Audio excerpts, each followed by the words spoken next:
ഇതിപ്പോൾ നമുക്ക് ഇങ്ങനെ ഒരു കഥയ്ക്ക് വേണ്ടി മാത്രം ഒരു റിസർച്ച് ഒന്നും ചെയ്തിട്ടില്ല. ഇറ്റ്സ് ഓൾ ഒരു 24/7 എന്ന് പറഞ്ഞ പോലെ എൻ്റെ ഒരു ഇഷ്ട വിഷയം ഇതായിരുന്നു. എല്ലാ സിനിമയിലും ഉണ്ട് ഇത് പല ത്രില്ലിങ് മൂവി, പക്ഷെ ഇതൊരു വേറിട്ടൊരു ത്രില്ലിങ് മൂവിയാണ്. അത് അത്രയും ട്രെയിൻ ചെയ്തിട്ടുണ്ട് പുള്ളി.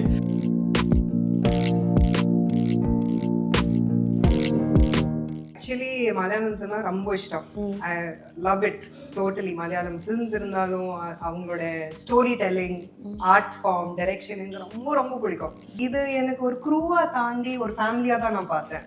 ഈ ഒരു സിനിമയുടെ പ്രൊമോഷൻ എന്റെ ബേബിയും ഭാഗമായതിൽ വളരെ സന്തോഷമുണ്ട്.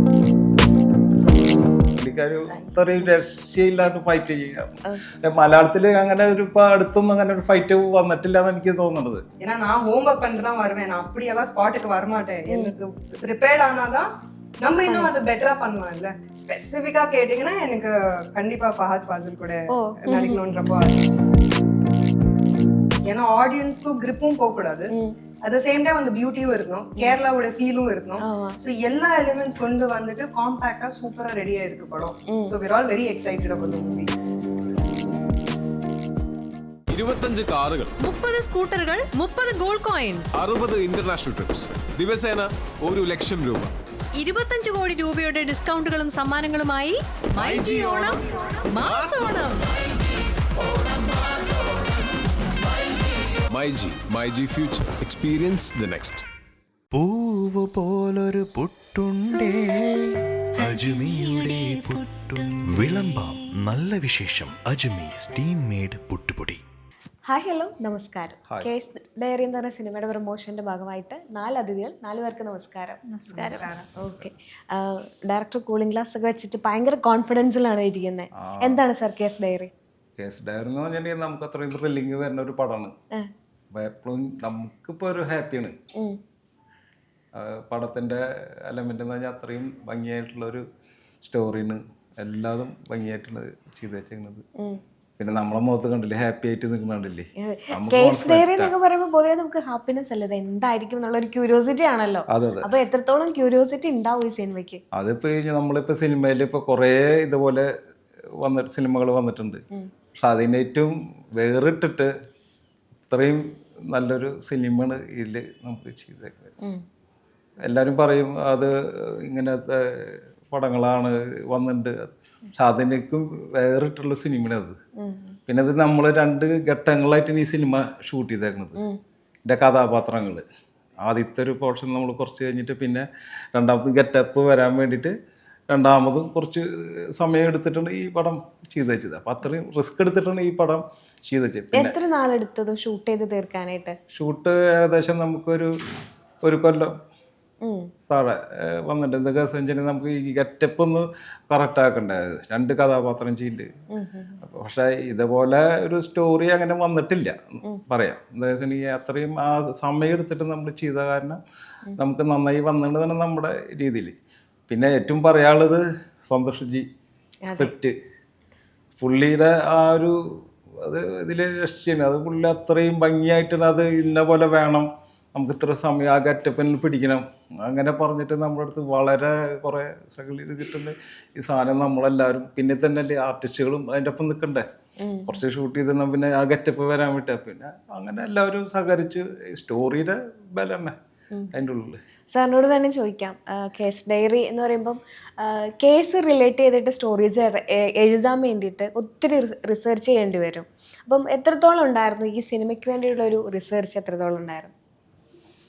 ഞാൻ ചെയ്തിരിക്കുന്ന സിനിമകളെല്ലാം കൂടുതൽ സിനിമകൾ ഈ ജോണറിലായതുകൊണ്ട് നമുക്കതിന് റിസർച്ചിൻ്റെ ഒരു പ്രത്യേകിച്ച് ഒരു സിനിമയ്ക്ക് വേണ്ടി റിസർച്ചിൻ്റെ അല്ല.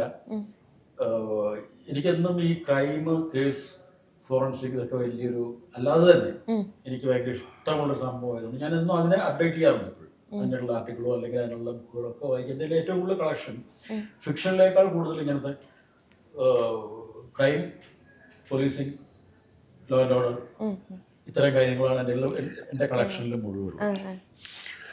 അപ്പോൾ ഇതിപ്പോൾ നമുക്ക് ഇങ്ങനെ ഒരു കഥയ്ക്ക് വേണ്ടി മാത്രം ഒരു റിസർച്ച് ഒന്നും ചെയ്തിട്ടില്ല. ഇറ്റ്സ് ഓൾ ഒരു 24/7 എന്ന് പറഞ്ഞ പോലെ എൻ്റെ ഒരു ഇഷ്ട വിഷയം ഇതാണ്. അപ്പോൾ അതിൽ നിന്ന് നമുക്ക് ഇതൊരു സിനിമയുടെ കാര്യം വന്നപ്പോൾ പറഞ്ഞു, അത് എല്ലാവർക്കും ഇഷ്ടമായി. അങ്ങനെ നടന്നു പോയൊരു കഥയാണ്. ഓക്കെ. മമ്മൂക്കയ്ക്ക് വേണ്ടിയിട്ടും കഥകൾ എഴുതിയിട്ടുണ്ട്. ഇപ്പോൾ ഈ സിനിമയിലേക്ക് വരുമ്പോൾ മമ്മൂക്കയുടെ മരുമകനാണ്. അപ്പോൾ ആ ഒരു ജനറേഷൻ ഗ്യാപ്പ് ഇവിടെ സംഭവിക്കുന്നുണ്ട്. ഇല്ല, അതിനു മുമ്പ് മമ്മൂക്കയുടെ സ്വന്തം അനിയനെ വെച്ച് പടം ചെയ്തിട്ടുണ്ട്. ഷാജഹാൻ ഷാർജയിൽ ഇബ്രാഹിം കുട്ടി മമ്മൂക്കയുടെ രണ്ടാമത്തെ അനിയനായിരുന്നു വില്ലൻ. അപ്പോൾ അവർക്ക് വേണ്ടിയിട്ട് ഇപ്പോൾ ഈ ജനറേഷൻ ഗ്യാപ്പിൻ്റെ കാര്യം ഞാൻ സംസാരിക്കുന്നത്. അവരെന്ന് പറയുമ്പോൾ വേറൊരു ജനറേഷൻ, ഇപ്പം അസ്കർ എന്ന് പറയുമ്പോഴത്തേക്കും ഇപ്പോഴത്തെ ഒരു ജനറേഷനിലാണ്. അപ്പോൾ അവർ നമ്മൾ പറയുന്ന കഥകൾ കേൾക്കുന്നതും ഉൾക്കൊള്ളുന്നതിനൊക്കെ വേറെ തലത്തിലായിരിക്കും. അപ്പോൾ ഈ സ്റ്റോറീസൊക്കെ പറയുമ്പോൾ ഈ അസ്കറിൻ്റെ ഒരു റെസ്പോൺസ് എങ്ങനെയായിരുന്നു? അല്ല, അസ്കറിന്റെ ഇപ്പൊ ഒരു ബഡ്ഡിങ് സ്റ്റേജ് ആണല്ലോ. ബഡ്ഡിങ് സ്റ്റേജിൽ നമ്മൾ പറയുക എന്നുള്ളത് അസ്കർ അത് ഒരു എന്താ ഒരു ട്രെയിലർ മെയ്ഡ് ഒരു അസ്കറിന്റെ സിനിമ ആവശ്യമാണ്. അപ്പോൾ ഇത് പ്രൊഡ്യൂസറും ഡയറക്ടറും എല്ലാവരും കൂടി ഇരുന്ന് ഞങ്ങളുടെ ഒരു ചർച്ചയിൽ ഇതാണ് നമ്മൾ ഫിക്സ് ചെയ്യുകയാണ്. ഒരു പോലീസ് സ്റ്റോറി ആയിരിക്കണം എന്ന് പ്രീ പ്ലാൻഡ് ആണ്. നമുക്ക് പറയുന്നത് അസ്കറിനെ വെച്ച് പറയുന്നത് ഒരു പോലീസ് സ്റ്റോറി ആയിരിക്കണം എന്ന് എനിക്കൊരു ഇതുണ്ടായിരുന്നു. അവർക്കത് ആഗ്രഹിക്കുന്നത് അങ്ങനെയാണെന്ന് പറഞ്ഞതുകൊണ്ട് കൂടിയാണ് ഈ സിനിമ ഇങ്ങനെ വന്നത്. അസ്കറിനത് നമ്മൾ പിന്നെ അസ്കറിനെ കൊണ്ട് ഷോൾഡർ ചെയ്യാൻ പറ്റുന്ന ഒരു കഥാപാത്രം ആർക്കും ഓവർ ഡോസ് കൊടുത്തിട്ടില്ല. അപ്പം നമുക്ക് പറഞ്ഞ പോലെ നമുക്ക് സുരേഷ് ഗോപി ചെയ്യുന്ന പോലെ ഉള്ള ഹെവി അങ്ങനത്തെ ഒരു സ്ഥാനത്തിലേക്ക് നമ്മൾ കൊണ്ടുപോയിട്ട് അയാൾക്ക് ഷോൾഡർ ചെയ്യാൻ പറ്റുന്ന രീതിയിലുള്ള കഥാപാത്രയും കഥയാണുള്ളത്. ഈ കഥ എഴുതുമ്പോൾ മനസ്സിലേക്ക് വരുമോ ഇന്ന ആൾ ചെയ്താൽ ഇത് ബെറ്റർ ആയിരിക്കും, അല്ലെങ്കിൽ ഇന്ന ആൾ ചെയ്താൽ ഞാൻ ഉദ്ദേശിക്കുന്ന ഒരു സാധനം ഔട്ട് പുറത്തേക്ക് വരും എന്ന് ചിന്തിച്ചിട്ടുണ്ടോ? അല്ല, അങ്ങനെ നമുക്ക് ഇങ്ങനത്തെ സിനിമകൾ ചിന്തിക്കാൻ പറ്റില്ല. കാരണം ഇതിലെ പ്രോട്ടഗോണിസ്റ്റ് ആദ്യമേ ഫിക്സ്ഡ് ആയിരിക്കും. അല്ലാതെ ചില കഥാപാത്രങ്ങൾക്ക് വേണമെങ്കിൽ നമുക്ക് ഇന്ന ആളുകൾ കുട്ടികളുടെയൊക്കെ ഇപ്പം അങ്ങനെ വന്നു, അല്ലെങ്കിൽ ഇപ്പോൾ ഗോകുലിൻ്റെ ക്യാരക്ടർ, നീരജ, ഇങ്ങനെയുള്ളവരൊക്കെ നമുക്ക് എപ്പോഴും ഒരു പടത്തിലെ നായകനെ നമ്മൾ പ്രത്യേകിച്ച് കൊമേഴ്ഷ്യൽ സിനിമയിൽ നമ്മൾ ഫിക്സ് ചെയ്യുമല്ലോ, അത് ഇന്ന ആളിനെ വെച്ചാണ് ഈ പടം ചെയ്യുന്നതെന്ന് പറയും. അപ്പോൾ അതിൽ നമുക്ക് അവിടെ നമുക്ക് മാറ്റങ്ങളില്ല. മാറ്റങ്ങൾ വരുന്നത് അതിന് താഴോട്ടുള്ള കഥാപാത്രങ്ങൾക്കാണ് നമുക്ക് അനുയോജ്യവരാണ്. മറ്റേതാണ് ആയിരിക്കും ഇന്ന ക്യാരക്ടർ ചെയ്യാൻ, അച്ഛൻ ക്യാരക്ടർ ചെയ്യാൻ ഇന്ന ആൾ നല്ലതായിരിക്കും, പെങ്ങളുടെ ക്യാരക്ടർ ചെയ്യാൻ ഇന്ന ആളായിരിക്കും, ഹീറോയിൻ ഇങ്ങനെയായിരിക്കും എന്നൊക്കെ പറയുമ്പോൾ നമുക്ക് അതിന് നമുക്ക് ചോയ്സ് ഉണ്ട്, നമുക്ക് മനസ്സിൽ കാണാം. മറ്റേത് നമുക്ക് മമ്മൂക്ക വെച്ചോ മോഹൻലാലിനെ വെച്ചോ സുരേഷ് ഗോപി വെച്ചോ ദേവിൽ വെച്ചൊക്കെ ഒരു പടം ചെയ്യുമ്പോൾ ആദ്യമേ നമ്മുടെ മുമ്പിൽ ഇവരുണ്ട്, ഇവരാണല്ലോ സെല്ലിംഗ് പോയിന്റ്. അപ്പോൾ നമ്മൾ അവർക്ക് ആപ്റ്റായ കഥകളും അവർക്ക് ആപ്റ്റായ കഥാപാത്രങ്ങളും ലൊക്കേഷനും ഒക്കെയാണ് നമ്മൾ മനസ്സിൽ കാണുക. അവരെ മാറ്റി നിർത്താൻ പറ്റില്ല. ബാക്കി എല്ലാത്തിനും ചോയ്സ് ഉണ്ട്, ഇവർക്ക് ചോയ്സ് ഇല്ലല്ലോ. അതെ. സാക്ഷി ഇങ്ങനെ ആലോചിക്കുക എന്ത് ഈ പറയുന്നേ എന്നുള്ളൊരു ആലോചന ഉണ്ടോ? മനസ്സിലാവുന്നുണ്ട്. എനിക്ക് കൊഞ്ചം തമിഴ് തരും, അവളോ தெரியாது. എന്റെ ക്യാമറ ടീം തമിഴ്. എന്തെങ്കിലും തെറ്റുണ്ടെങ്കിൽ അവരെന്നെ ഇവിടുത്തെ തിരുത്തും. ஓகே, ட்ரை பண்ணலாம். எப்படி இருக்கு? நல்லா இருக்கா? நல்லா இருக்கு, சூப்பரா இருக்கு. ஓகே, இந்த சினிமா எப்படி என்டர் ஆனது? ஸோ எனக்கு ஆக்சுவலி மலையாளம் சினிமா ரொம்ப இஷ்டம். I love it totally. Malayalam films இருந்தாலும் அவங்களோட storytelling, art form, direction எனக்கு ரொம்ப ரொம்ப பிடிக்கும். அண்ட் ஃபர்ஸ்ட் எனக்கு கால் வரும்போது, ப்ரொடக்ஷன் டீம்லேருந்து கால் வரும்போது இந்த மாதிரி ஸ்கிரிப்ட் சொன்னாங்க. அண்ட் நான் ரொம்ப எக்ஸைட்டடாக இருந்தேன். பிகாஸ் ஒரு ஃபீமேல் ப்ரொடாகனிஸ்ட்டுக்கு ஒரு நல்ல சாங், ஒரு நல்ல ஃபைட் சீன், அதெல்லாம் இன்னைக்கு கிடைக்கிறது ரொம்ப கஷ்டம். எல்லாருக்கும் கிடைக்காது அந்த ஆப்பர்ச்சுனிட்டி. அண்ட் நான் ஃபர்ஸ்ட் ஸ்கிரிப்ட் கேட்கும் போது ஏகே சந்தோஷ் சார் கிட்ட தான் பேசினேன். ஸோ எனக்கு ரொம்ப பிடிச்சிருந்தது. அந்த டாக்டர் ரோல் தான் நான் ப்ளே பண்ணிருக்கேன் மூவில.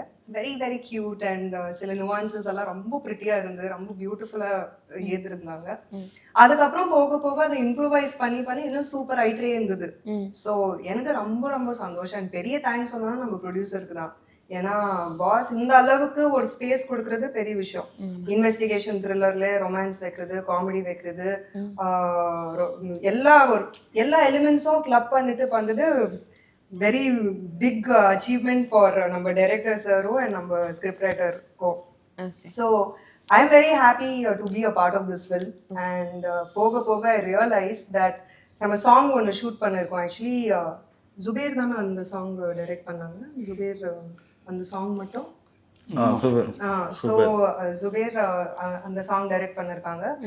செம்ம பியூட்டிஃபுல்லா எடுத்திருக்கோம். ஒரு டிஃப்ரெண்ட் ஃபார்ம்ஸ் ஆஃப் கேரளாவோட ரூரல்குள்ள போயிட்டு அது மோகினி ஆட்டம் இருக்கட்டும், பரதநாட்டியம் இருக்கட்டும், கலரி இருக்கட்டும், வயல், அப்புறம் அந்த ஃபார்மிங்ல பேடி ஃபீல்ட்ஸ்ல இது பண்றது, கிளே பாட், அந்த பாட்ரி பண்ணுவாங்கல்ல, பாட்ரிக்கு போட்ரி பாட்ரி இருக்கணும். ஸோ அதெல்லாம் எக்ஸ்ப்ளோர் பண்றது எனக்கு ஒரு ஆப்பர்ச்சுனிட்டி கிடைச்சது. I was very very happy. And ஆடியன்ஸ்க்கும் அது பார்க்கும்போது பியூட்டிஃபுல்லா இருக்கும். ஏன்னா ஒரு சீரியஸான ஒரு படம், ஒரு இன்வெஸ்டிகேஷன் த்ரில்லர்ல அந்த ஒரு எலிமெண்ட் கொண்டு வரது இஸ் நாட் ஈஸி. ஓகே, எனக்கும் ஆச்சரியமா இருக்கு. இந்த சினிமாவோட பேர் பார்த்தா கேஸ் டைரி, ஆனா இது வந்து ரொமான்ஸ் இருக்கு.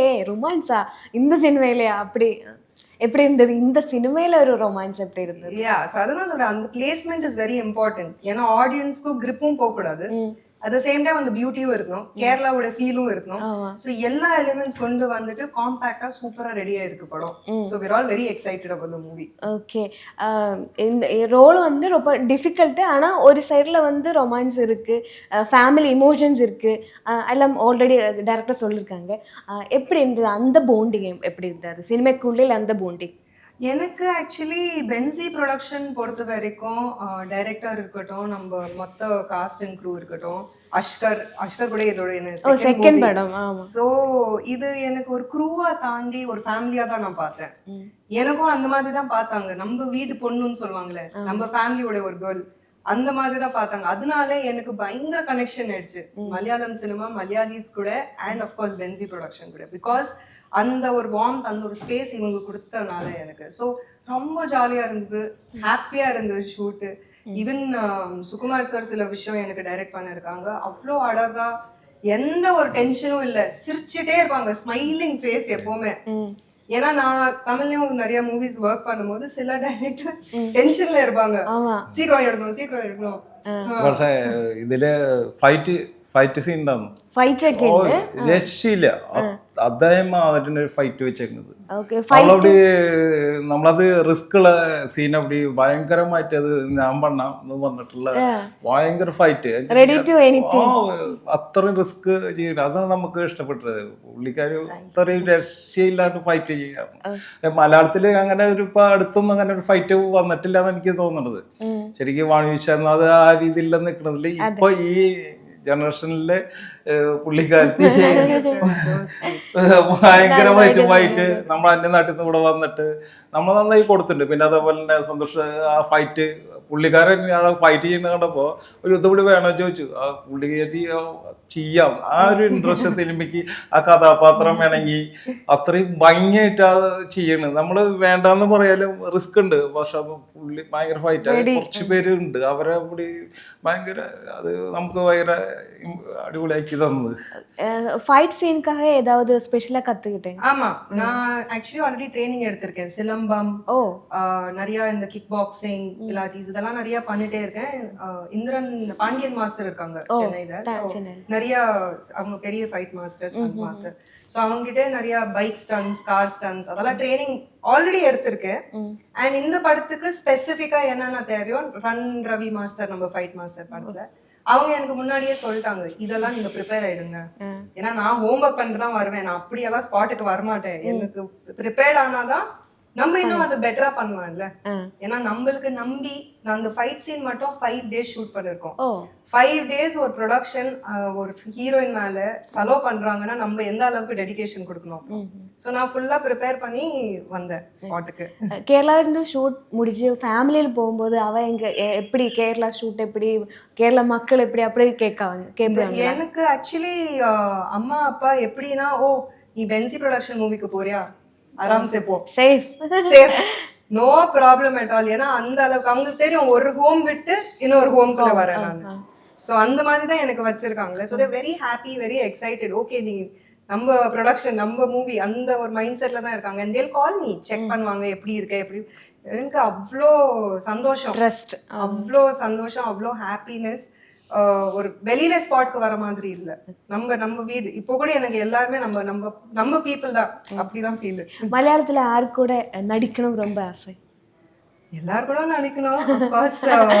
ஆனால் ஒரு ஸ்பெசிஃபிக் ஒரு பர்சன் அப்படி எனக்கு ஒரு ஸ்பெசிஃபிக் அப்படி கிடையாது. ஏன்னா இன்னைக்கு பாத்தீங்கன்னா லாட் ஆஃப் அப்கமிங் ஹீரோஸும் சூப்பர் மூவிஸ் கொடுக்குறாங்க. பட் ஸ்பெசிஃபிக்கா கேட்டீங்கன்னா எனக்கு கண்டிப்பா ஃபஹத் ஃபாசில் கூட நடிக்கணும்னு ரொம்ப ஆசை. I think he is a brilliant actor, amazing actor. So அது ஒரு நல்ல ஆப்பர்ச்சுனிட்டியா இருக்கும் நான் நினைக்கிறேன். ഈ പടം ഇറങ്ങി കഴിപ്പിക്കും എന്തായാലും കണ്ടിപ്പാ അങ്ങനെ കിട്ടട്ടെ. ഇവിടെ ഒരാള് പിന്നെ ഒരാള് ആ ഉള്ള കാര്യം പറയാം. എന്തായാലും നമ്മള് എന്റെ നായകന്മാരാ നന്നായിട്ട് ഡാൻസ് ചെയ്യും, അടിപൊളിയായിട്ട് ഡാൻസറാണ് നീരജ. നീരജ ഈ സിനിമയിൽ നല്ലൊരു കഥാപാത്രം ചെയ്യുന്നുണ്ട്. അതന്നെ ഈ സിനിമയുടെ ഒരു എലമെന്റ് എന്ന് പറഞ്ഞാൽ രണ്ടുപേരും വളരെ ഫസ്റ്റ് ഘട്ടത്തിൽ പുള്ളിക്കാരോട് നല്ല കോളേജില് ഭയങ്കര ഡാൻസാണ്. പിന്നെ അതേപോലെ ഒരു പ്രത്യേക ഒരു കഥാപാത്രമാണ് നീരജയുടെ.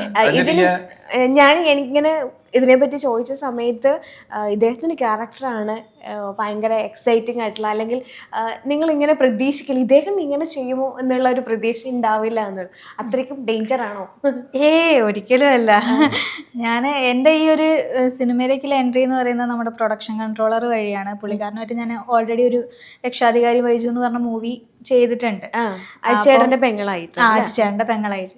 അപ്പോൾ ആ മൂവിയിൽ വർക്ക് ചെയ്തുകൊണ്ട് തന്നെ അനീഷേട്ടനെ എന്നെ നന്നായിട്ട് അറിയാം. അപ്പോൾ പുള്ളിക്കാരനാണ് എന്നെ ഈ ഒരു മൂവിയിലേക്ക് സാറിനോട് സജസ്റ്റ് ചെയ്യുന്നത്. അങ്ങനെയാണ് പിന്നെ സാറിനെ വന്ന് മീറ്റ് ചെയ്യുന്നതും സ്റ്റോറി കേൾക്കുന്നതും.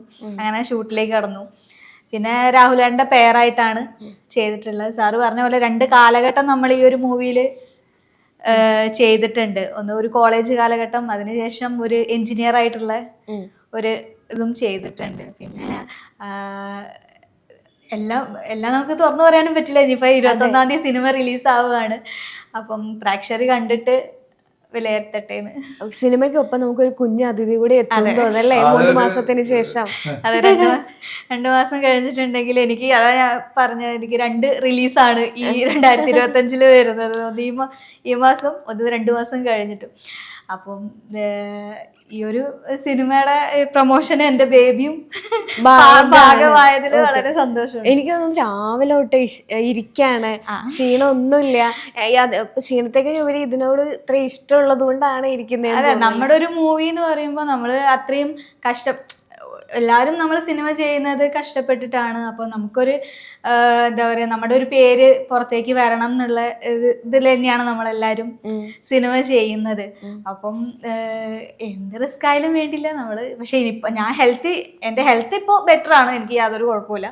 പിന്നെ ഇങ്ങനെ ഒരു സിനിമ റിലീസ് ചെയ്യുന്ന സമയത്ത് അതിൻ്റെ ഒരു ഒരു പ്രൊമോഷൻ്റെ ഒരു ഭാഗമാവാന്നുള്ളത് അത് എന്നെ സംബന്ധിച്ചിടത്തോളം ഭയങ്കര സന്തോഷമുള്ള ഒരു കാര്യമാണ്. എനിക്കൊന്ന് തമിഴിലും മലയാളത്തിലുമായിട്ട് ഏകദേശം 8-9 സിനിമകൾ ഓൾറെഡി ചെയ്ത് കഴിഞ്ഞു.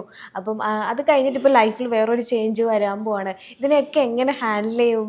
ബിസി ആയിട്ട് നിൽക്കുന്ന ഒരാൾ ഇനിയിപ്പോൾ കുറച്ച് നാളത്തേക്ക് ഒന്ന് റെസ്റ്റിലേക്ക് പോവാണ്. അപ്പോൾ ഇതിനൊക്കെ എങ്ങനെ ഹാൻഡിൽ ചെയ്യുന്നതാണ് ഉദ്ദേശിക്കുന്നത്? ഹാൻഡിൽ ചെയ്യാന്ന് മീൻസ് എന്താ പറയുക, എല്ലാം നമ്മൾ തരണം ചെയ്തല്ലേ പറ്റുള്ളൂ. നമുക്ക് ലൈഫിൽ എന്തൊക്കെ എപ്പം നടക്കും എന്നുള്ളത് നമുക്ക് ഒരിക്കലും പ്രെഡിക്റ്റ് ചെയ്യാൻ പറ്റാത്തൊരു കാര്യമാണ്.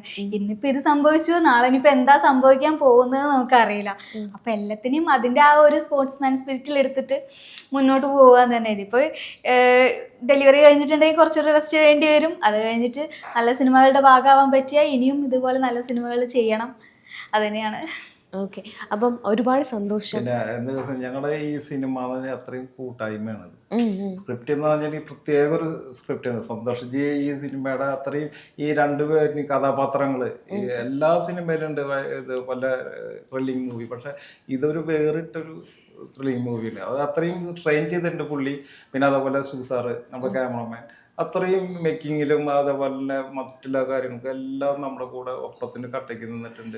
പിന്നെ പ്രൊഡ്യൂസർ എന്ന് വെച്ചിട്ടുണ്ടെങ്കിൽ നമുക്ക് ഒരേ സംഭവങ്ങൾ sir Bency portion Nasser sir നമുക്ക് ഇന്ന് വേണമെന്ന് പറഞ്ഞാൽ ആ സാധനത്തെ അറ്റന് നമുക്ക് തരണത്. അപ്പം നമുക്ക് സന്തോഷമാവുക, ഇത്ര വലിയൊരു സീൻ ഉണ്ടാക്കണം, ഇത്ര സെറ്റ് അടിക്കണം, അപ്പം ചെയ്തോ നന്നായിക്കോട്ടെ എന്നുള്ള. അല്ലാണ്ട് നോന്ന് പറഞ്ഞിട്ടില്ല. അവർക്ക് നമ്മളേറ്റവും കൂടുതൽ അവിടെ നിന്നുള്ള സഹായങ്ങളും നമുക്കത് വേണമെന്ന് പറഞ്ഞാൽ അതിനിട്ടപ്പുറം അവർ കൊണ്ടൊന്നും തരല്ല. അത്രയും വലിയൊരു പ്രൊഡക്ഷനാണ് ബെൻസി പ്രൊഡക്ഷൻ. സാറായാലും അത് അത്രയും അവരുടെ എല്ലാവർക്കും ഇപ്പം ശരിക്കും പറഞ്ഞിട്ട് അവർക്ക് എല്ലാവർക്കും ഒരുപാട് നന്ദി പറയണ്. ആ ടീമിനും സാറിനും എല്ലാവർക്കും ആ കുടുംബത്തിന് വേണ്ടിയിട്ട് നമുക്ക് ഇതേപോലത്തെ വലിയൊരു പടം കിട്ടാനായിട്ട് നമുക്ക് നല്ലൊരു രീതി. പിന്നെ സ്റ്റോറി ആയാലും മൊത്തത്തിലെല്ലാവരും നല്ല രീതിയിൽ സ്റ്റോറി വന്നു. പടം ഇറങ്ങാൻ പോണു. അതെ, നമുക്ക് 21-ാം തീയതിക്ക് വെയിറ്റ് ചെയ്യാം. അപ്പോൾ പടം നല്ല വിജയത്തിൽ എത്തിക്കട്ടെ. Thank you so much. Thank U.